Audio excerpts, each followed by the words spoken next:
Mesmo nos grandes horrores, é bastante raro que a ironia se encontre ausente.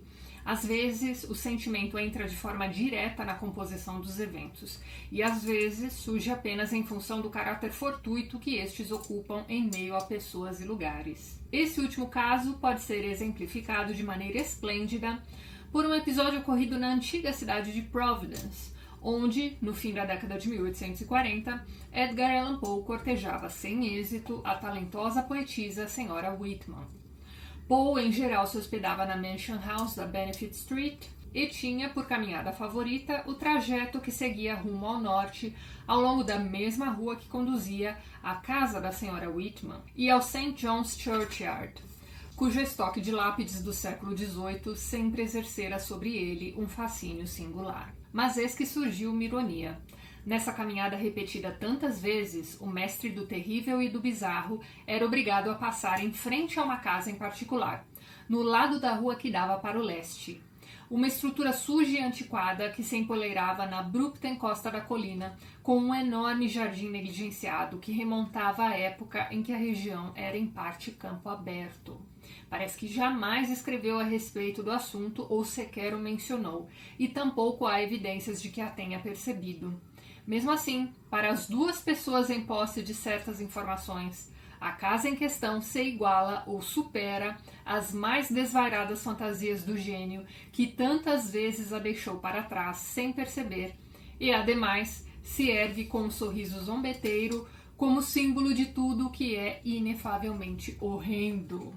É assim que começa, então, a Casa Temida de H.P. Lovecraft. Então, sim, H.P. Lovecraft também escreveu sobre uma casa mal assombrada. Ou não, a gente já vai chegar lá. Mas então, ele coloca aqui no comecinho desse texto todo esse preâmbulo sobre uma visita de Poe à cidade de Providence, na verdade uma visita recorrente, ele estaria ali então interessado numa poetisa que morava ali. Você tem ali no final da rua essa casa esquisitíssima pela qual Poe deve ter passado muitas vezes. Afinal de contas, ele era muito interessado nesse cemitériozinho que ficava, né, naquele caminho, mas aparentemente a casa nunca chamou sua atenção, o que ele acha bastante curioso, já que aquela casa é terrível, né? Que o diga as duas pessoas que conhecem bem a história dessa casa. E quem são essas duas pessoas que conhecem bem as informações a respeito dessa casa? O próprio narrador e seu tio. Esse tio é um doutor idoso que viveu a vida inteira naquela vizinhança e num dado momento da vida foi obcecado por aquela casa. E o que é que ele resolveu fazer um belo dia?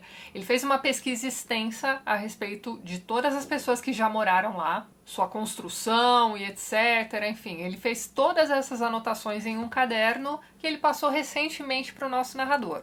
Muito bem, só que o nosso narrador, apesar de bem mais jovem do que esse tio, também passou a vida inteira naquela vizinhança. E ele tem algumas memórias da infância de quando ele e os amigos frequentaram essa casa. Então veja bem, essa é uma casa abandonada. Inclusive, talvez você conheça esse conto por esse título em português também, A Casa Abandonada. E eu nunca entendi porque que criança gosta de fazer essas coisas, mas enfim, essas crianças gostavam de, sei lá, fazer apostas para ver quem passava mais tempo dentro daquela casa horrível e coisas assim. Então ele se lembra, por exemplo, de que no porão dessa casa, que tinha uma porta para a rua também, vocês estão vendo aí uma fotografia dessa casa que existe mesmo em Providence. Então o Lovecraft escreveu sobre uma casa real, veja bem. Mas então, no porão dessa casa o chão era de terra batida.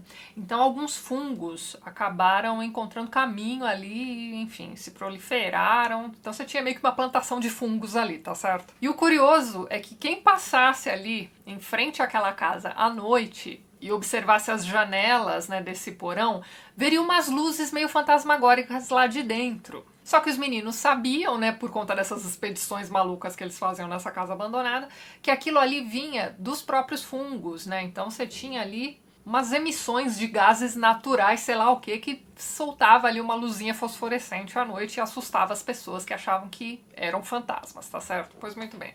Só que além dessa fumacinha fosforescente fantasmagórica que as pessoas observavam das janelas do porão, você tinha também um detalhe bastante interessante que é o seguinte: todas as pessoas que moraram naquela casa morreram, mortes horríveis. E muitas vezes inexplicáveis também. Então, Por conta dessas pesquisas que o tio fez, o narrador fica sabendo então que aquelas pessoas tinham morrido de um tipo específico de anemia. Então, assim, alguns corpos eram encontrados sem sangue. Então perceba que você começa a ler uma história de Casa Mal-Assombrada, você começa a ler uma história sobre fantasmas e de repente você está lendo uma história sobre vampiros. Ou não, né? Porque até, sei lá, 80% desse conto você simplesmente não sabe o que é que está acontecendo. Eles estão apenas especulando e o narrador está discutindo ali as descobertas do tio, tá certo? Pois muito bem. Dentre as descobertas desse tio estava lá, né, a família dos construtores, né, daquela casa, né, dos primeiros compradores daquele terreno e tudo mais. Então, assim, o conto é cheio de detalhes, mas vamos deixar aqui por cima apenas a questão de que essa família tinha a ver com algumas bruxas. Essa primeira família teve uma morte horrível, e aí ele vai lendo também a respeito das demais famílias que também moraram ali. O que está acontecendo agora, no presente aqui, né, enquanto o narrador está nos contando essa história, é o seguinte: você tem ali um descendente da última família que viveu naquela casa, querendo reformá-la para vendê-la. E esse cara tem uma certa amizade ali com o nosso narrador. Então o que ele está fazendo? Ele está lendo a respeito da casa e com a leitura dessas anotações do tio, ele vai ficando não exatamente obcecado, mas extremamente curioso. E aí, conversando com esse tio maluco também, o que eles decidem fazer? Passar uma noite naquela casa para entender direitinho o que é que está acontecendo ali. Então eles compram um monte de equipamentos, dentre aqueles equipamentos também para detectar fantasma e etc. E eles resolvem acampar dentro da casa. Então assim, a casa está vazia, está abandonada já há muitos anos. Eles levam apenas uma caminha, de modo que, para passar a noite ali, eles precisam se revezar. Para garantir também uma rota de fuga, eles acabam deixando a porta de entrada entreaberta, tá certo? O primeiro a dormir naquela noite é o tio. E tá tudo bem, né? O tio tá lá dormindo, enquanto ele tá ali só observando aquela luzinha que sai do porão, né? Por conta dos cogumelos, aquela coisa toda. Mas tá de boas ali, tá lá sentado observando o tio dormir. Até que esse tio começa a fazer umas caras muito estranhas. Durante o sono mesmo, ele não está tendo um sono nada tranquilo. Então, assim, dormindo, ele tá lá gesticulando e fazendo alguns movimentos ali com o rosto que demonstravam que ele estava tendo um pesadelo ou algo assim. E o rapaz ficou lá, só observando o tio. De repente o tio começa a falar em línguas, né? Geralmente quem fala dormindo não diz coisa com coisa, né? Fica lá balbuciando, enfim. E ele tá lá, ouvindo aquele tio, observando aquele sono intranquilo, e aí quando o tio acorda, conta pra ele um pesadelo tenebroso. Nesse pesadelo, ele estava no fundo de um poço, olhando pra cima, e as únicas coisas que ele conseguia enxergar, né, através da abertura do poço, eram rostos de pessoas, de diversas pessoas diferentes. Segundo ele, as pessoas que moraram naquela casa. Conforme ele vai contando o pesadelo pro sobrinho, ele vai se acalmando, e aí tudo bem, né? Agora é a vez do sobrinho dormir. E o que é que vai acontecer durante esse sono? Ele também vai ter um pesadelo tenebroso. Só que ele acorda com um grito do tio. Quando ele acorda, ele dá de cara para a cena mais horrorosa que ele já viu na vida, e é uma das descrições mais tenebrosas que você vai ler em um conto do H.P. Lovecraft também, viu? Eu vou ler aqui para vocês a descrição do que foi que ele viu, né? O que aconteceu com esse tio, veja bem. Nessa tênue mistura de azul e amarelo, a forma do meu tio havia começado um processo nauseante de liquefação, cuja essência escapa a qualquer descrição, e durante a qual se viam no rosto que desaparecia transformações de identidade que somente a loucura poderia conceber.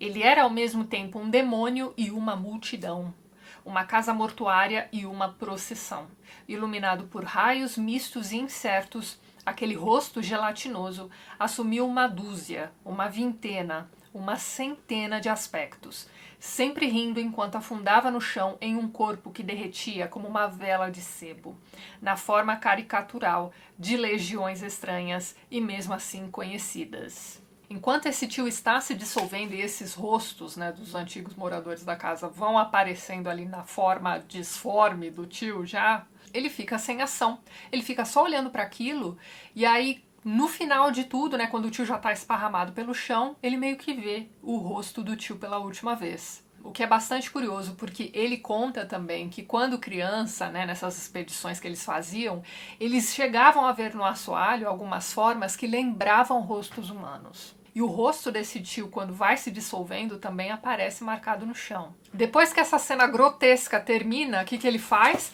Ele sai correndo pela porta que ele deixou entreaberta, como se não houvesse amanhã, assim, sem destino. Ele não sabe para onde ele está indo, não sabe o que ele está fazendo. A única coisa que ele sabe é que ele precisa voltar lá no dia seguinte. E aí o que é que ele faz? Ele compra galões e galões de ácido e também uma máscara militar antigás, né? Então, muito bem. Agora ele está equipado, ele volta pro porão daquela casa e o que é que ele faz? Ali naquele local em que aconteceu tudo aquilo com o tio, ele resolve cavar. Conforme ele vai cavando, ele chega a uma coisa enterrada que é meio que, sei lá, pensa numa pá batendo no corpo de alguém dormindo. Pois é aí que ele percebe que ele encontrou a criatura que assombra aquela casa. E aí o que é que ele faz? Ele nem termina de desenterrar aquela criatura. Ele coloca aquela máscara antigás e vai despejando todos aqueles litros e litros de ácidos que ele tinha comprado. E aí, conforme ele tá lá jogando aquele monte de ácido ali naquele buraco, né, enfim, em cima do corpo daquela criatura que ele nem sabe direito o que é, o que acontece, né? Ele vai vendo aquela fumaça fosforescente subindo dali. E olha o que ele vai dizer a respeito dos vizinhos, né, sobre esse dia, né, em que ele tá lá jogando ácido na coisa, né, enfim, olha só. Por toda a colina, as pessoas ainda falam do dia amarelo, quando uma virulenta e horrível fumaça se ergueu dos resíduos industriais despejados no rio Providence. Mas eu sei que todos se enganam em relação à origem desse fenômeno. Falam também do terrível rugido, que ao mesmo tempo se ergueu de uma tubulação de água ou de um encanamento de gás no subsolo. Porém, mais uma vez, eu poderia corrigir essa impressão se tivesse coragem. Foi um choque inefável e não sei como sobrevivi. Então é isso. Enquanto ele tá lá jogando ácido, sobe essa fumaçona, que as pessoas não sabem direito de onde está vindo, né? Eles acham que é resíduo químico de alguma indústria. E eles ouvem o grito horroroso de uma criatura. E aí quando ele termina o servicinho, né, joga lá o último galão, ele diz isso aqui, olha só. Um dos terrores mais profundos da Terra havia perecido para sempre. E se existe um inferno, este, por fim, deve ter recebido a alma demoníaca daquela coisa blasfema. E ele encerra o texto dizendo isso aqui, ó. Na primavera seguinte, já não havia grama pálida, nem plantas estranhas no jardim da casa temida. E logo depois, o Harris, né, que é o rapaz que está vendendo, né, que queria vender a casa, enfim, a alugou. A casa ainda é um lugar espectral, mas hoje aquela estranheza me fascina. E junto com meu alívio, hei de sentir também uma singular melancolia quando for demolida para dar vez a uma loja barata ou a um prédio vulgar. E é isso. Depois de todos aqueles galões de ácido que ele joga em cima da criatura, a casa está limpa. Pode voltar a ser habitada, ninguém mais, né, contou nenhuma história tenebrosa a respeito da casa, que continua espectral, principalmente para quem, né, como ele diz ali no comecinho do conto, conhece a história da casa. E o que ele faz é o seguinte, ele resolve contar tudo aquilo pro rapaz que está vendendo a casa, né? Afinal de contas, a casa estava abandonada, mas, né, tinha lá um proprietário. Porque, veja bem, o rapaz até sabia das histórias da casa, mas para ele, né, um cara moderno, né, dos dias de hoje, né, ele queria mais é vender a casa e lucrar com aquilo, certo? Então, tudo bem, ele e o tio vão passar aquela noite na casa, mais por curiosidade própria do que para ajudar esse vizinho aqui que eles nem conheciam direito, né? Mas enfim, essa era a desculpa, né? Que eles entendessem direitinho o que estava acontecendo com aquela casa para poder contar pro rapaz, para que ninguém fosse morar ali novamente e morresse, né, com aquela anemia esquisita, né, que eu contei pra vocês. No fim das contas, ele perde o tio, mas acaba valendo a pena, porque, né, como ele diz ali no finalzinho, ó, um dos terrores mais profundos da Terra havia perecido para sempre. E fica o mistério, porque assim, ninguém sabe exatamente o que era aquela criatura. Você não sabe se aquilo tinha a ver com bruxaria, se aquilo era um vampiro, já que as pessoas morriam com um tipo de anemia esquisita. Você não sabe se aquilo era um... Bom, enfim. É um conto escrito de um jeito muito interessante, porque conforme você vai avançando as páginas, ele não te responde nada e vai criando só mais e mais dúvidas. Então ele começa dizendo assim, não, Edgar Allan Poe passou por aqui, mas ignorou essa casa, mas essa casa é especial, porque ela é temida, ela é assombrada.